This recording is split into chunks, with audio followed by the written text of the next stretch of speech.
So, page 502, painful feeling is a mental phenomenon and, as such, is inseparable from consciousness and the other mental phenomena. If we do not perceive pain and are not conscious of it, how can we feel pain? And page 513, the present rebirth is the result of the craving, clinging, and kamma violations in the past birth. And the craving, clinging, and kamma violations in the present birth are the cause of future rebirth.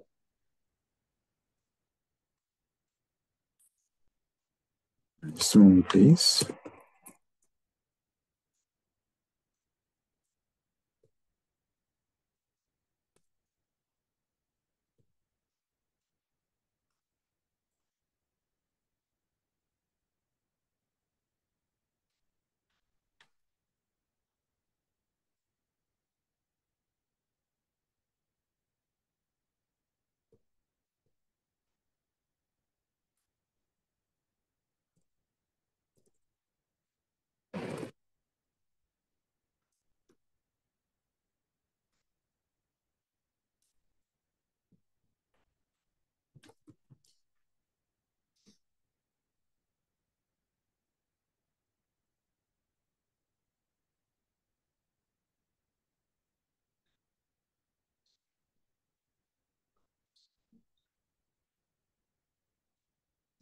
Yes, that's an additional point to the fact that always, whenever there's consciousness, there's feeling.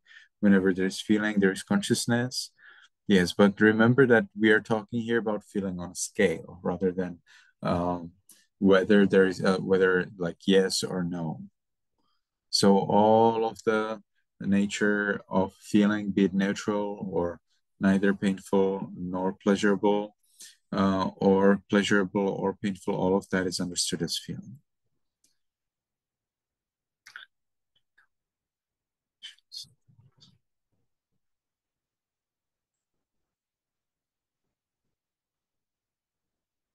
Yes. The second point with the rebirth, craving, clinging, kamma is very good.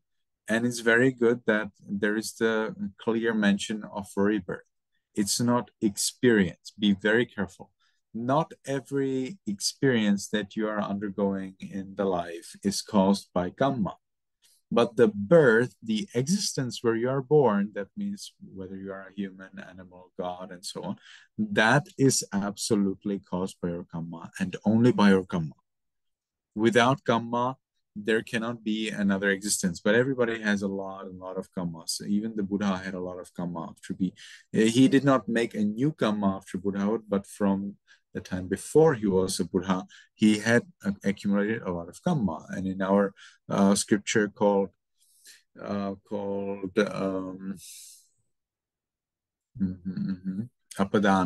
Buddha Apadana, we have a little subchapter which is called Pubba Kamma Piloti. And in that little subchapter, Pubba Kamma Piloti, the Buddha is reportedly sharing, I think 11, it's very hard for me to remember, 11 or 12, probably 12, 12 cases when he had to suffer his previous kamma as a Buddha. So, kamma that he did before Buddhahood had yet to provide consequence after his Buddhahood. And the Buddha is providing the list and he explains what he did in those previous lives and what was the consequence that he had yet to suffer after he became a Buddha. Of course, during that last life, not after he passed into parinibbana after his death, in the life when he was a Buddha. Because when the Buddha dies,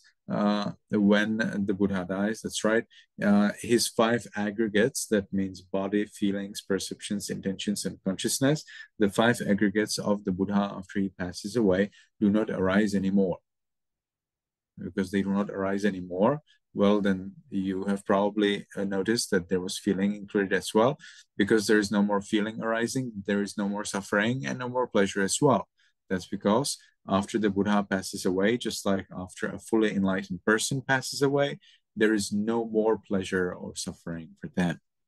Okay, therefore, no more consequence of kamma.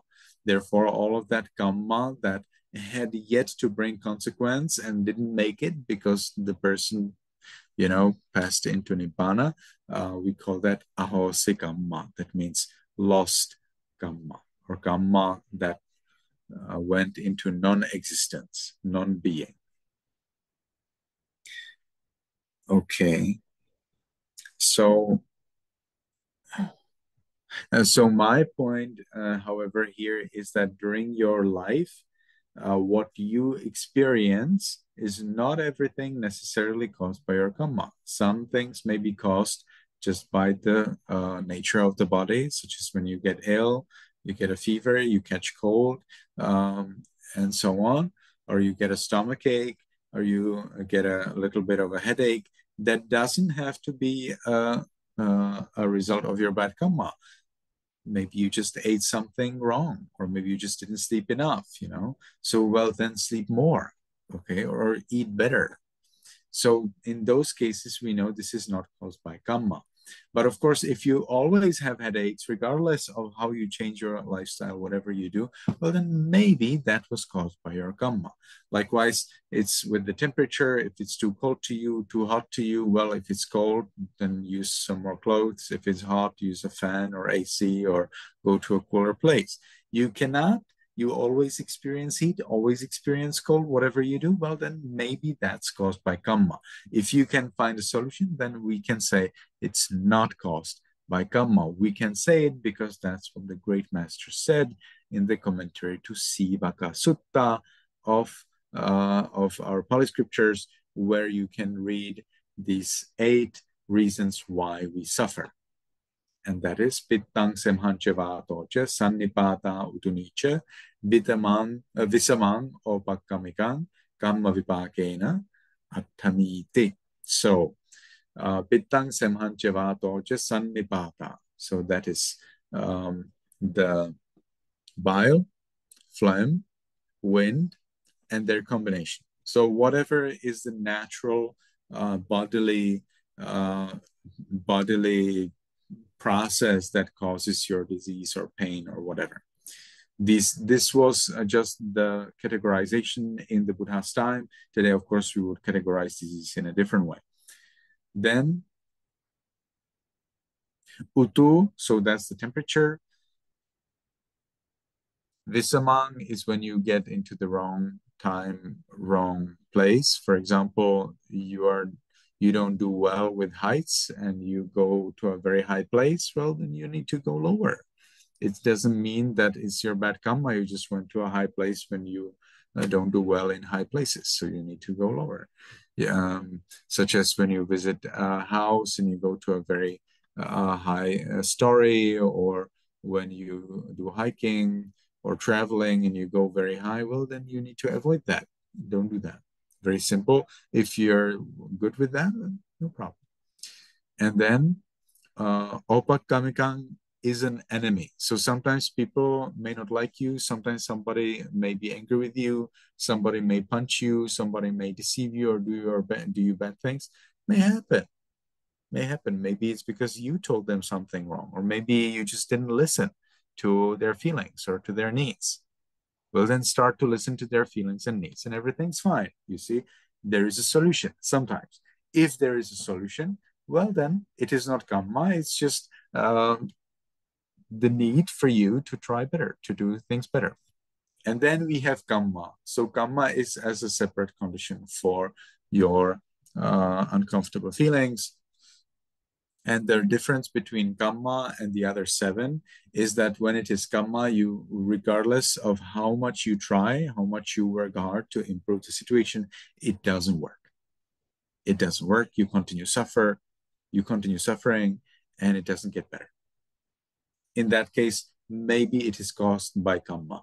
If, however, you can resolve it, well, then we are pretty sure it was not caused by kamma. It's just the way how human life works. You see, these are integral parts. These are necessary, the necessary features of the existence that you have received through your kamma. that allowed this existence. So we could say, yes, it's actually all caused by kamma because my human existence is caused by kamma, right? But that is a little bit, inaccurate because not everything within the human life is caused by kamma, although the human life itself is caused by kamma.